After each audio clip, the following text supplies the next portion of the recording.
আবার নজরে উঠে এসেছেন বাংলাদেশ সেনাবাহিনীর প্রধান জেনারেল ওয়াকারুজ্জামান। গত 18 মাসে দেশের বিদেশের দেশের সাধারণ মানুষ থেকে শুরু করে কূটনীতিক, রাজনীতিক সব ধরনের মানুষের নজর বারবার কেড়েছেন এই মানুষটি। ইদানিং গত মাস দুদিন বেশ খানিকটা ব্যাকফুটে আছেন তিনি। কথাবার্তা তার তেমন শোনা যাচ্ছে না, তবে খবর পাওয়া যাচ্ছে তিনি তার লাইন অফ অ্যাকশন পাল্টেছেন। আগে অনেক বেশি বলতেন, অনেকেই তাকে, আমিও তা বিভিন্ন আমার এর আগে বিভিন্ন এপিসোডে তাকে বলেছি যাত্রা দলের বিবেক। মাঝে মাঝে তিনি বিবেকের মতো গান গেয়ে যান, গান গাওয়ার পরে বিবেক যেমন আবার মঞ্চ থেকে বেরিয়ে গিয়ে ওই একটা জায়গায় গিয়ে বসে, গ্রিন রুমের এক সাইডে গিয়ে বসে বিড়ি খান কিংবা বিশ্রাম নেন, তিনিও তেমনই নেন, ঘুমিয়ে পড়েন। তো তিনি কথা বলতেন, এখন বলছেন না। এখন নাকি শোনা যাচ্ছে কথা বেশি বলছেন না, তবে নাকি কাজ করছেন ভেতরে ভেতরে। সেই করাটা কেমন, তাই নিয়ে অনেকের আবার ভুরু কুঁচকে যাচ্ছে। ওয়াকারুজ্জামান মুখে যা বলেন, কাজে যে তার উল্টোটা করেন, এটা নতুন কথা নয়, সবাই জানেন। তবু ছোট্ট করে ইতিহাসটা একটু মনে করিয়ে দিই। 2024-এর 4 আগস্ট রাতে প্রধানমন্ত্রীকে যখন তিনি বলছেন ঢাকায় প্রবেশের সব পথ বন্ধ, আপনার চিন্তার কিছু নাই, তখন তিনি আবার সব ব্যারিকেড তুলে নিয়ে সেনাকে নির্দেশ দিয়ে ফেলেছেন যেন আন্দোলনকারীদের ঢাকা প্রবেশে বাধা দেয়া না হয়। পরদিন 5 আগস্ট সকালেও প্রধানমন্ত্রীকে তিনি বলছেন চিন্তার কিছু নাই আপনার, ভবিষ্যতে একদিন না একদিন ঠিক খুঁজে বার করা হবে। এই চিন্তার কিছু নাই কথাটির আড়ালে কোন প্ল্যান ছিল? বঙ্গবন্ধুর শেষ জীবিত 2 সন্তানকে হত্যা করার প্ল্যান ছিল কি না? সেটা যে হয়নি, করা যায়নি, তার কৃতিত্ব সেনাপ্রধান ওয়াকারুজ্জামানের নয়, তার কৃতিত্ব ভারতের রাজনৈতিক নেতৃত্ব ও ভারতের সেনাপ্রধান জেনারেল উপেন্দ্র দ্বিবেদীর। শেখ হাসিনাকে রেস্কিউ করার পুরো প্ল্যান ওয়াকারুজ্জামানকে জানিয়ে উপেন্দ্র দ্বিবেদী, ভারতের জেনারেল দ্বিবেদী হুঁশিয়ারি দিয়েছিলেন, এই প্ল্যান মাফিক কাজ না করলে, অর্থাৎ শেখ হাসিনাকে নির্বিঘ্নে নিরাপদে ভারতে না পাঠালে ভারতের ফৌজ রেডি, এক মুহূর্ত দেরি করবে না ঝাঁপিয়ে পড়তে। ওয়াকারুজ্জামান সেদিন অন্যতা করার সাহস পাননি। তবু কি চিজ দেখুন, প্রধানমন্ত্রী যখন হেলিকপ্টার ছেড়ে বায়ুসেনার বিমানে উঠছেন, তখনও ভাজা মাছটি উল্টে খেতে জানেন না, এমন মুখ চোখ করে ফোন করছেন প্রধানমন্ত্রীকে, আমার উপর বিশ্বাস রাখতে পারলেন না স্যার? আবার দেখুন, সেই 5 আগস্ট বিকালে সংবাদ সম্মেলনের কথাটা মনে করুন একবার। নিজেকে সর্বশক্তিমান আল্লাহর জায়গায় বসিয়ে নিয়েছেন, বসিয়ে ঘোষণা দিলেন, আপনাদের জানমালের দায়িত্ব আমি নিলাম। পরক্ষণেই পাল্টি খেয়ে বললেন, জামাতের আমির সহ অন্যান্য দলকে নিয়ে রাষ্ট্রপতির সঙ্গে বৈঠকে বসার কথা, নতুন সরকার গড়ার কথা। নতুন সরকার যখন গঠিত হবে, তখন পাবলিকের জানমালের দায়িত্ব নিজের ঘাড়ে নেয়ার কথা কেন বলতে গেলে হে? মেনে নিলাম শেখ হাসিনা দেশ ছেড়েছেন, ষড়যন্ত্র সফল, সেই আনন্দ চেপে না রাখতে পেরেই বলে ফেলেছেন, তাই না? কিন্তু বলেছেন যখন, তখন তো কথা রাখার জন্য কাজ করা উচিত ছিল, তাই না? কিন্তু জেনারেল সাহেবের জন্যই তো কথা না রাখা, বড় বড় বকনি মারা, অথচ কাজের বেলা লবডঙ্কা আর বিশ্বাসঘাতকতার লগ্নে জন্ম। তাই ম্যাজিস্ট্রেসি পাওয়ার নিয়ে মাঠে নেমেছে সেনাবাহিনী, কিন্তু মবের রাজত্বে দেশের সাধারণ মানুষের প্রাণ ওষ্ঠাগত। ওয়াকারুজ্জামানের মুখে কুলুপ, যদিও গোপালগঞ্জে ছাত্র নেতাদের বাঁচাতে সেনাবাহিনীর সেই তৎপরতা, গুলিবর্ষণ, নির্বিচারে মানুষ খুন করাতে তার জুড়ি কিন্তু নেই। কি ব্যবস্থা নেওয়া হয়েছে? কোনো ব্যবস্থাই নেওয়া হয়নি। ওয়াকারুজ্জামান খুব ভালো করেই বুঝে গেছিলেন যে পাবলিকের কাছে দেশপ্রেমিক বাহিনীর নাক কাটা যাচ্ছে মোহাম্মদ ইউনূসের শাসনকালের দৌলতে। তাই ইমেজ ধরে রাখতে কিছু বাতেলা দিতে হবে। সুতরাং শুরু হলো বাতেলা দেওয়ার পালা। ওই যে বললাম, যাত্রা দলের বিবেকের মতো, এটা ঠিক নয়, সেটা ঠিক নয়, আমাদের পরস্পরের প্রতি কাদা ছোড়াছুড়ি উচিত নয়, ইত্যাদি ইত্যাদি। তাতে কাদা ছোড়াছুড়ি যে বন্ধ হলো তা নয়। জেনারেল সাহেব ভেবে নিলেন বন্ধ হোক না হোক, বলাটা তার কাজ, সেটা তিনি করেছেন। আর কি করবেন? অর্থাৎ ঘুমাও, এবার ঘুমিয়ে পড়ো। পরে কয়েক মাস ধরে চললো তার এই ঘুমিয়ে থাকা, আর মাঝে মাঝে ঘুম ভেঙে যাওয়ার পর কিছু কিছু আলাপ। সেই সব আলাপকে প্রধান উপদেষ্টা, কি আলাপ আপনাদের তো মনে আছে, ডিসেম্বরের মধ্যেই ভোট করতে হবে, আওয়ামী লীগকে নির্বাচনে মানে একটা রিফাইন্ড আওয়ামী লীগকে নিয়ে আসার জন্য তার সব মিটিং ফিটিং ইত্যাদি। মানে তিনি সেনাবাহিনীর প্রধান নন, রাজনৈতিক নেতা হয়ে গেছেন। তো তার সেই সব আলাপকে প্রধান উপদেষ্টা মোহাম্মদ ইউনূস, ও হ্যাঁ, আরো একটা বড় আলাপ ছিল তার, চট্টগ্রামকে তুলে দেওয়া যাবে না আমেরিকার হাতে, তারপরে বন্দর দেওয়া যাবে না, ওই যে হিউম্যান করিডর দেওয়া যাবে না, এইসব কিন্তু সবই দেওয়া হয়ে গেছে। তারপরে তিনি স্পিকিং আউট, একেবারে চুপ। কারণ সেই তার দাবিগুলোকে প্রধান মানে আলাপকে প্রধান উপদেষ্টা মোহাম্মদ ইউনূস প্রলাপ হিসেবে বিবেচনা করে আস্থা করে ফেলে দিয়েছেন। জেনারেল ওয়াকার কি গর্জে উঠেছেন? একদমই নয়। তিনি কোনো প্রাণঘাতী মিসাইল বা রকেট যে নন, তিনি যে বাচ্চার হাতের সস্তা খেলনা হাওয়াই রকেট, সেটা তিনি প্রমাণ করে দিয়েছেন। আগুন দিলে ফুস করে জ্বলে ওঠে, একটু হুস করে খানিক ওপরে ওঠে, তারপর ধুস করে আবার নেমে যায়, নিভে যায়। গত ৩-৪ মাসে ওয়াকারুজ্জামানের বারুদ খতম। এখন ইউনূসের পদসেবা ছাড়া গতি নেই। এই পদসেবা এতটাই নির্লজ্জ যে তিতিবিরক্ত ভারত পর্যন্ত ওয়াকারের সঙ্গে সম্পর্ক কেটে দিয়েছিল। পররাষ্ট্রমন্ত্রী জয়শঙ্কর ঢাকায় বেগম জিয়ার জানাজায় গিয়ে দেখা পর্যন্ত করেননি ওয়াকারের সঙ্গে। ওয়াকার সাহেব নিকম্মা বটে, ভীতু গোছের মানুষ বটে, তবে নিজের ভালো বোঝেন খুব ভালো। তাই জামাতের ছাত্র শিবিরের ব্যাকগ্রাউন্ড থাকা সত্ত্বেও বাল্যবন্ধু জয়কে ধরে তার বাড়িতে হত্যা দিয়ে পড়ে শেখ হাসিনার বিশ্বাস অর্জন করতে পেরেছিলেন এবং বেশ কয়েকজনকে টপকে সেনাপ্রধান হতে পেরেছিলেন। বাংলাদেশের গোয়েন্দা বিভাগ গোয়েন্দারা কিন্তু শেখ হাসিনাকে নিষেধ করেছিল যে একে যেন দেবেন না। ভারতের গোয়েন্দারাও শেখ হাসিনাকে বলেছিল, কিন্তু শেখ হাসিনা একে আত্মীয়, তারপরে ছেলের বন্ধু, তারপর ওই যে যাকে বললাম না তেল দেয়া, সেই ব্যাপারে সেনাপ্রধান ওয়াকারুজ্জামান খুব জবরদস্ত। ফলে তিনি সেনাপ্রধান হয়ে গেলেন। তারপর কি হলো? 2 মাসের মধ্যে প্রধানমন্ত্রীর পতন ঘটিয়ে বিশ্বাসের প্রতিদান দিলেন। এর একটাই অর্থ, তা হলো নিজের ভালোটা ভালো বোঝেন জেনারেল। আর এর নবতম নিদর্শন হলো যে রাজনীতির ঘরের লোক তিনি সেই ছেলেবেলা থেকে গত 18 মাস যে রাজনীতির সঙ্গে আঠার মতো জড়িয়েছিলেন তিনি, সেই রাজনীতির বিরুদ্ধে নাকি হঠাৎ চলে গেছেন। এই নিয়ে জোর খবর বাংলাদেশে। খবর দুটো খবরের কথা অন্তত বলি।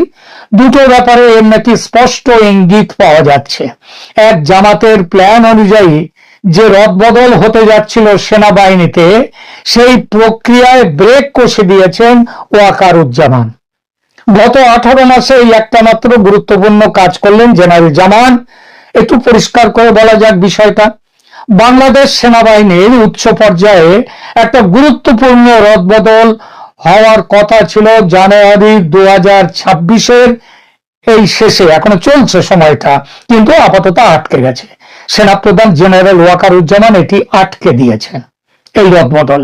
এই ঘটনাটি সাধারণ নির্বাচনী বিবেচনার চেয়ে অনেক গভীর রাজনৈতিক সংঘাতের ইঙ্গিত দেয়। সবচেয়ে গুরুত্বপূর্ণ পদ হলো চিফ অফ জেনারেল স্টাফ, যা সেনাবাহিনীর অপারেশনাল নেতৃত্ব পরিচালনা করে। লেফটেন্যান্ট জেনারেল মিজানুর রহমান শামীম এই পদে অবস্থান করছিলেন এবং জানুয়ারি 21, 2026-এ অবসর গ্রহণের জন্য প্রস্তুতিমূলক ছুটিতে চলে গেছেন তিনি। তার স্থল অভিষিক্ত হতে নির্ধারিত ছিলেন lieutenant general SM. Kamrul Hasan, যিনি সশস্ত্র বাহিনী বিভাগের প্রিন্সিপাল স্টাফ অফিসার। এই পদে আছেন সিজিএস পদটি ওই যে জেনারেল শামীম যে পদে আছেন, মানে তিনি রিটায়ার করার মুখে, তো তিনি তো ছুটিতে গেছেন বললাম, এবং তার জায়গায় যে যিনি সশস্ত্র বাহিনী বিভাগের প্রিন্সিপাল স্টাফ অফিসার পিএসও, এই পিএসও হচ্ছেন এস.এম. কামরুল হাসান। তিনি এই সিজিএস পদে আসার কথা ছিল। সিজিএস পদটি সেনাবাহিনীর বাজেট, সামরিক কৌশল এবং অপারেশনাল পরিকল্পনার মূল নিয়ন্ত্রক। এই পদটি সেনাবাহিনীর সর্বোচ্চ সিদ্ধান্ত গ্রহণ প্রক্রিয়ায় অন্যতম কেন্দ্রীয় ভূমিকা পালন করে। এখন এরপরে হচ্ছে প্রিন্সিপাল স্টাফ অফিসার, সশস্ত্র বাহিনী বিভাগ। এই পিএসওর পদটি বিশেষভাবে গুরুত্বপূর্ণ, কারণ এটি সরাসরি প্রধান উপদেষ্টা মোহাম্মদ ইউনূসের অফিসের অধীনে কাজ করে এবং সামরিক বেসামরিক সম্পর্কে সেতু বন্ধন করে। Lieutenant general SM. Kamrul Hasan যখন সিজিএস এ পদোন্নত হতেন, তখন এই পদে আসার প্রস্তাব ছিল লেফটেন্যান্ট জেনারেল মোহাম্মদ ফয়জুর রহমানের, যিনি চতুর্থ পদমর্যাদার সামরিক অফিসার হিসেবে কোয়ার্টার মাস্টার জেনারেলের দায়িত্ব পালন করছেন। কোয়ার্টার মাস্টার জেনারেল বা কিউএমজি লজিস্টিক্স এবং সরবরাহ চেন পরিচালনার দায়িত্বে এই পদটি লেফটেন্যান্ট জেনারেল ফয়জুর রহমানের থেকে এটা লেফটেন্যান্ট জেনারেল মইনুর রহমানের কাছে হস্তান্তরিত হওয়ার প্রস্তাব ছিল। লেফটেন্যান্ট জেনারেল মইনুর রহমান তখন সেনা প্রশিক্ষণ ও মতবাদ কমান্ড, যেটা 8 ডক, তার জেনারেল অফিসার কমান্ডারের দায়িত্বে। জাতীয় প্রতিরক্ষা কলেজ এছাড়া এনডিসি, তার যে commandant lieutenant general Mohammad Zainul হক, যিনি সেনা প্রধানের পরে সব থেকে বয়োজ্যেষ্ঠ বা সিনিয়র মোস্ট অফিসার, তিনি এনডিসির কমান্ড্যান্ট পদে ছিলেন। তিনি জানুয়ারি 2027 পর্যন্ত পদে থাকার নির্ধারিত সেবাকাল পূর্ণ করার আগেই অবসরে তাকে পাঠাবার চেষ্টা চলছিল। এছাড়া পদাতিক বিভাগের জেনারেল অফিসার কমান্ডারদের প্রস্তাবিত রদবদলে অন্তত 4টি পদাতিক বিভাগের কমান্ডারদের স্থানান্তর বা ট্রান্সফার জড়িত ছিল। যেমন 9ম পদাতিক বিভাগ সাভার, যেটা সব থেকে গুরুত্বপূর্ণ পদাতিক বিভাগ, মেজর জেনারেল সারোয়ার ফরিদ এই পদে তার আসার কথা ছিল। ফরিদ আগে ছিলেন জাতীয় নিরাপত্তা গোয়েন্দা বিভাগের পরিচালক জেনারেল। এছাড়া একাদশ পদাতিক বিভাগের বগুড়ার মেজর জেনারেল নাজিম উদ্দিন দাওলার জন্য একটা নিয়োগ ছিল এবং বগুড়া এলাকার কমান্ডার হিসেবে তারও পদোন্নতি প্রস্তাবিত ছিল। এছাড়া 24তম পদাতিক বিভাগ, সেখানে মেজর জেনারেল মোহাম্মদ আসাদুল্লাহ মিনহাজুল আলমকে লেফটেন্যান্ট জেনারেল পর্যায়ে পদোন্নত করার প্রস্তাব ছিল। এই সমস্ত রদবদল পাকিস্তানের আইএসআই ও জামাতের পরিকল্পনা অনুযায়ী তৈরি ছিল লিস্ট, কিন্তু একেবারে শেষ মুহূর্তে এসে আটকে গেল। রদবদল স্থগিত যে হয়ে গেল, এর কারণটা কি, প্রেক্ষাপটটা কি? গুরুত্বপূর্ণ বিষয় হলো যে এই রদবদলটি সাধারণ নির্বাচনী বিবেচনায় স্থগিত হয়নি, বরং সেনাপ্রধান যদিও সেই কথাটাই বলছেন যে নির্বাচনের আগে এই ধরনের এটা করা উচিত নয়, কারণ তাতে অন্যরকম বার্তা যায়, সুতরাং এটা বন্ধ রাখা হোক, এতে তিনি এটা আটকে দিয়েছেন। কিন্তু আসল কারণ হলো সেনাপ্রধান ওয়াকারুজ্জামান এটা আটকে দিয়েছেন কারণ তিনি এটিকে একটি নরম অভ্যুত্থান বা সফট কু হিসেবে চিহ্নিত করেছেন। এই কুয়ের মধ্যে কারা জড়িত? বিভিন্ন সামরিক অফিসারদের সাথে প্রত্যক্ষভাবে জড়িত জাতীয় নিরাপত্তা উপদেষ্টা খলিলুর রহমান। তিনি আমেরিকার সিআইএ এবং আইএসআই এর সাথে মিলেমিশে এই রদবদলের যে ব্লুপ্রিন্ট তৈরি করেছিলেন। তিনি লেফটেন্যান্ট জেনারেল কামরুল হাসানকে সিজিএস এবং লেফটেন্যান্ট জেনারেল ফয়জুর রহমানকে পিএসও পদে রাখার পরিকল্পনা করেছিলেন, যা সামরিক বাহিনীর ওপর বেসামরিক নিয়ন্ত্রণ শক্তিশালী করত। অর্থাৎ সামরিক বাহিনীর ক্ষমতা হস্তান্তর হয়ে যেত বেসামরিক সরকারের হাতে। খলিলুর রহমান জামাতি ইসলামের সাথে সংযোগ স্থাপন করেছেন।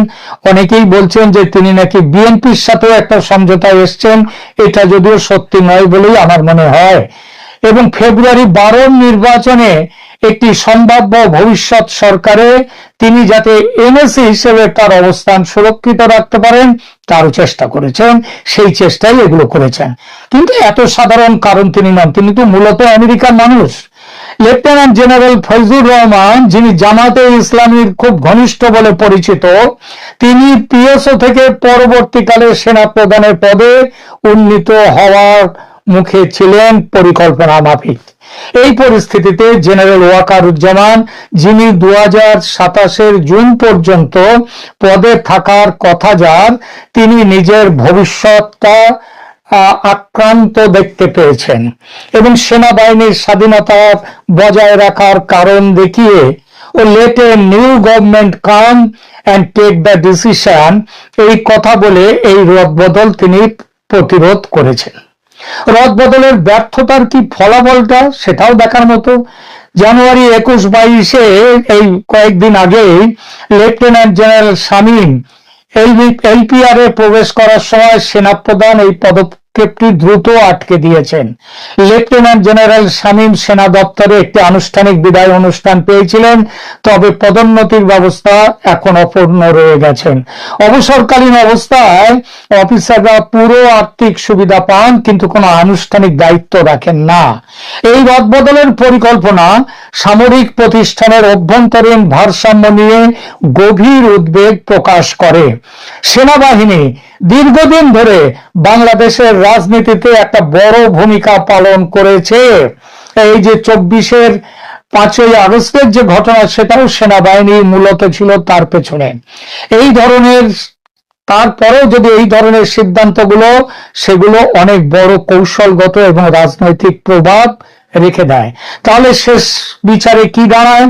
বাংলাদেশ সেনাবাহিনীর শীর্ষ পদে নির্ধারিত রদবদলে সিজিএস, পিএসও, কিউএমজি সহ মূল পদগুলো জড়িত ছিল, যা একযোগে 3 থেকে 4 জন লেফটেন্যান্ট জেনারেলকে প্রভাবিত করত। এই রদবদলটি সাধারণ প্রশাসনিক ব্যবস্থার চেয়ে বেশি একটা রাজনৈতিক কৌশল ছিল, যা সেনা প্রধান হস্তক্ষেপ করে ব্যর্থ করে দিলেন। আগেই বলেছি, এটা বাংলাদেশের বর্তমান রাজনৈতিক পরিস্থিতিতে খুবই বিরল ঘটনা। ওয়াকারুজ্জামান এই প্রথম ভেস্তে দিলেন আইএসআই জামাত ইউনূসের বড়সড় পরিকল্পনা। আরো একটা কাজ করেছেন ওয়াকারুজ্জামান, সেটা এরকম: জামাতের পরিকল্পনা ছিল ভোট কেন্দ্র লুটপাট করে গায়ের জোরে নির্বাচনকে সপক্ষে নিয়ে আসা, গণভোটে হ্যাঁ ভোট পেয়ে জিতে সংবিধানকে গুরুত্বহীন করে দেশটাকে আফগানিস্তান করে তোলা, সংসদ ভোটে জিতে ক্ষমতা কুক্ষিগত করা। এর জন্য দরকার ছিল কি? জামাতের প্ল্যান ছিল সেনাবাহিনীকে ভোট কেন্দ্র থেকে দূরে সরিয়ে রাখা। এখানেও বাদ সেধেছেন ওয়াকারুজ্জামান। সরকার এবং জামাতের নিষেধ সত্ত্বেও সেনাপ্রধান সিদ্ধান্ত নিয়েছেন সমস্ত বুথ থাকবে সেনার প্রত্যক্ষ নিয়ন্ত্রণে। এই সিদ্ধান্ত জামাত রুষ্ট। এখন প্রশ্ন, জেনারেল জামানের হলোটা কি? তিনি কি আবার ডিগবাজি খেতে চলেছেন, নাকি এটাও তার আর একটা ছলনা, যেরকম ছলনাতে তিনি রীতিমতো সিদ্ধহস্ত? কূটনীতির বিশ্লেষকরাও ঠিক বুঝতে পারছেন না যে ওয়াকারের মনে কি আছে। একদলের বক্তব্য, ওয়াকারুজ্জামান বুঝেছেন সব দ্বিধা দ্বন্দ্ব ঝেড়ে ফেলে বাংলাদেশে চরম কোনো ব্যবস্থার সিদ্ধান্ত নিয়ে ফেলেছে ভারত। আর দেরি না করে তাই ওয়াকারুজ্জামান ভেবেছেন তাকেও একটা চূড়ান্ত সিদ্ধান্ত নিতে হবে। ভারতকে ছাড়া বাংলাদেশের বাঁচা যে সম্ভব নয়, পাকিস্তান কিংবা আমেরিকা কেউই যে বাংলাদেশকে বাঁচাতে পারবে না, সেটা ভালোই জানেন জেনারেল। গত 1.5 বছর একাধিকবার বলেছেন সে কথা, তবু নিজের আখের গোছাতে একই সঙ্গে ইউনূস এবং ইউনূসের জামাতের সঙ্গে সম্পর্ক রেখে চলেছেন। কিন্তু এখন দেখছেন আর সেভাবে চলা সম্ভব নয়। দু নৌকোয় পা রেখে আর চলা সম্ভব নয়। ভোটে জামাত জিতলে তার চেয়ে ওবিডিয়েন্ট সার্ভেন্ট, ওয়াকারুজ্জামানের চেয়ে ওবিডিয়েন্ট সার্ভেন্ট মজুদ আছে জামাতের কাছে। সুতরাং ভোট হয়ে গেলে ওয়াকারুজ্জামানের বিদায় নিশ্চিত, এটা বুঝেছেন ওয়াকারুজ্জামান। সুতরাং চেঞ্জ দ্য লাইন। আবার এমনও হতে পারে যে সেনার তত্ত্বাবধানে থাকা ভোট কেন্দ্রে ইউনূস বা জামাতের পক্ষে থাকবে ছাপ্পা ভোটের ব্যাপক ব্যবস্থা। আর হয়তো সেই ব্যবস্থাটাই করেছেন ওয়াকারুজ্জামান, তার জন্য আগে একটু অন্যদিকের খেলা খেলছেন, ছলনার খেলা, যাতে জামাতের বিজয় অনিবার্য হয়। বাংলাদেশের রাজনীতিতে কিন্তু মনে রাখবেন, কোনো কিছু অসম্ভব নয়। আপাতত যেই ঘটনাটা আমাদের দাঁড়িয়েছে সেটা হচ্ছে যে এই যে বছরের পর বছর আমাদের লুঙ্গির তলাতে আমাদের আশেপাশে আওয়ামী লীগ সেজে বিভিন্ন জায়গাতে এসেছে, আমরা সত্যি কথা বলেন তো যে এই ছাত্রলীগকে আমি সমালোচনা করিনি, করেছি তো, খুব বাজে ভাষাতে সমালোচনা করেছি। কি শাস্তি দিবেন এটা আমাকে, আপনি এটার জন্য কি শাস্তি দিবেন? আজকে যখন এগুলো দেখি তখন মনে হয় যে হ্যাঁ, এটা চিন্তা করেছি যে দলের ভালোর জন্য বলছি। এখন মনে হচ্ছে যে আমরাও কি এই পুরো প্রক্রিয়াতে এই রাজাকারের বাচ্চাদের একটা সহায়ক বাহিনী হিসেবে আমরাও কি ওই আঙ্গদর বাহিনী হিসেবে ছিলাম? এখন যদি নিজের দিকে তাকাই আর এগুলো মনে হয় যে আমরা এই সংগঠনকে, এই ছাত্রলীগের ছেলেপেলেদেরকে ওই কাঁধের মধ্যে গিয়ে বাবারে কি সমস্যা, বা ওদের সাথে আমরা কোনোদিন ডায়লগ না দিয়ে, কথা না বলে, তাদেরকেও তো আমরা নানান ভাবে সুশীল সেজে বিতর্কিত করেছিলাম। আজকে এগুলোর জন্য প্রচন্ড আফসোস লাগে, বুঝছেন রাসেল ভাই? আপনার মনে আছে, আপনারও খুবই কাছের লোক, আপনি চেনেন, ওই যে ওই মেয়েটার নাম কি, ওই যে হন্তদন্ত হয়ে বলেছিল আওয়ামী লীগের অফিসে ধর্ষণ হচ্ছে, কি নাম যেন ওই গাধিটার নাম?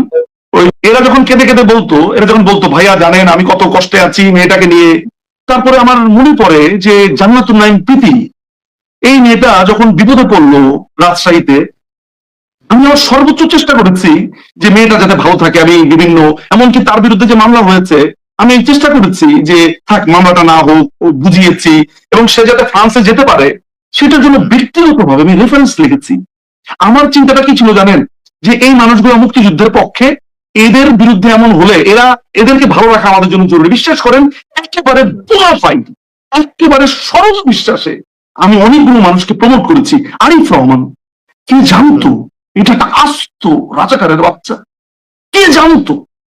আজকে প্রত্যেকটা মানুষ কিরকম ধোকা দিয়েছে। আপনার তো মনে আছে এই আরিফ রহমানকে যখন অমির রহমান পিয়াল ভাই ওনারা বলতো যে এটা একটা শিবির, তখন পিয়াল ভাইদের কথা শুনে কষ্ট পেতাম যে কি বলে। এখন তো ওনাদের কথাই প্রমাণিত হয়েছে। আজকে আমাদের ছাত্রলীগের ছেলেদেরকে আমরা প্রমোট করিনি, আমাদের ছেলেরা আজকে জেলে পচে মরছে। আমি লজ্জিত, আমি দুঃখিত, আমি কষ্টে জর্জরিত যে আমাদের মেধাটা তো এদের পক্ষে কাজে লাগাতে পারতাম।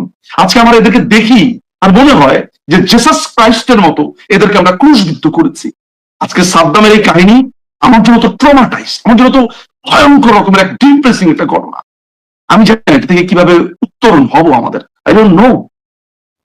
আমি কোনোদিন ছাত্রলীগের রাজনীতি করিনি, বাংলাদেশ আওয়ামী লীগের কোনো অঙ্গ সংগঠনে আমার কোনো পদ পদবি নাই। কিন্তু যেহেতু আমার বাবা বাংলাদেশ আওয়ামী লীগের একজন সদস্য, পারিবারিক ভাবে বড় হয়েছি আওয়ামী লীগের পরিবেশে, আওয়ামী লীগের একটা পরিবারে বড় হয়েছি, ফলে এই দলটা ছিল আমাদের একটা নিঃশ্বাসের মতো একটা জায়গা।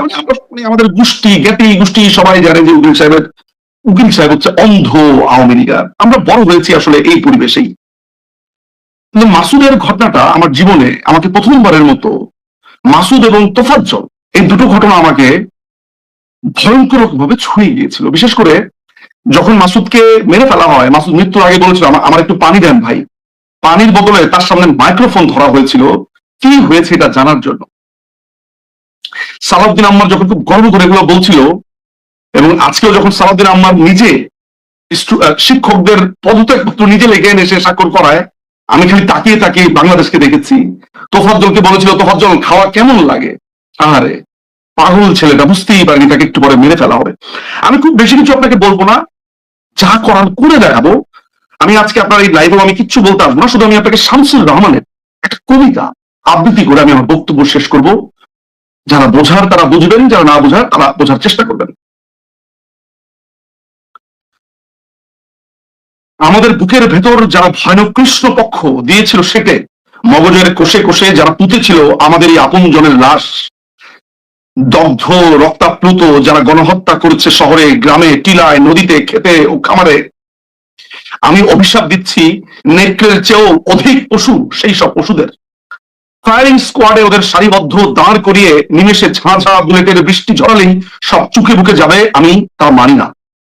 হত্যাকে উৎসব ভেবে যারা পার্কে, মাঠে, ক্যাম্পাসে, বাজারে বিষাক্ত গ্যাসের মতো মৃত্যুর বিভৎস গন্ধ দিয়েছে ছড়িয়ে, আমি তো তাদের জন্য অমন সহজ মৃত্যু করি না কামনা।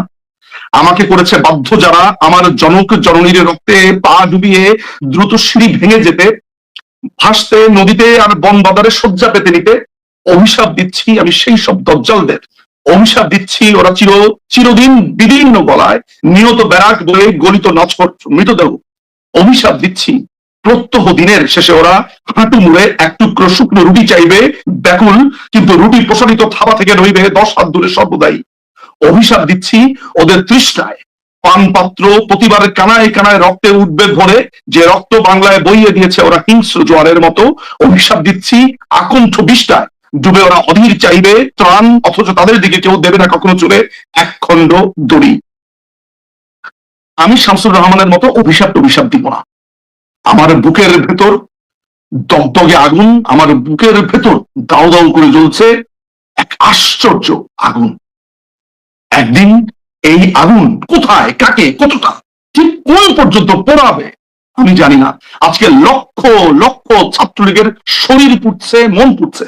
আমি আজকে শেষ কথাটা বলার জন্য এতটুকু অনুরোধ করব যে ছাত্রলীগের যে ছেলেটি আজকে থেকে 55 বছর আগে আছে, যে যিনি প্রৌঢ়, আজকে যার বয়স অনেক বেশি কিন্তু একদিন ছাত্রলীগ করতেন, কিংবা যিনি আজকে একদম নবীন ছাত্রলীগ, যিনি পণ করেছেন যে না এই রাজনীতিটা থাকবেন না, কিংবা যিনি পণ করেছেন যে এর শেষ দেখে ছাড়বেন, আমি প্রত্যেকটি ছাত্রলীগের কর্মীকে আজকে নিজ নিজ অবস্থানে দাঁড়িয়ে শপথ করতে বলি এবং বলি, সিম্পলি প্রতিশোধের শপথ নিন এবং একত্রিত হন এবং ভাবুন এদেরকে এই বাংলার মাটি থেকে কিভাবে চিরতরে উপড়ে ফেলা যায়। কোনো অভিমান না, কোনো বিষণ্ণতা না, কিচ্ছু না, সিম্পলি ক্রোধ এবং প্রতিশোধের আগুন যেন প্রত্যেকের গায়ে জ্বলে। আজকে যদি কোনো সন্তান মনে করে যে রাজনীতিতে ছেড়ে দেবে, বা 1 মাস আগে, 2 মাস আগে, 1 বছর আগে সিদ্ধান্ত নিয়েছে, ফিরে আসুন। এই প্রতিশোধ নেওয়ার পর আপনি রাজনীতি ছেড়ে দিয়েন। আমি বলে রাখি যে কোনদিন আমার রাজনীতির ভাগ্য ভবিষ্যৎ কি আই ডোন্ট কেয়ার। আমি শুধু আজকে এত দূর থেকে আমি এই সাদ্দামের ওয়াইফ এবং বাচ্চার এই শরীর ছুঁয়ে একটা শপথ করলাম, এইটার শেষ দেখব, এইটার প্রতিশোধ নেওয়ার আগ পর্যন্ত নিজেকে কোনোদিন মনে করবো না আমি মানুষ হতে পেরেছি।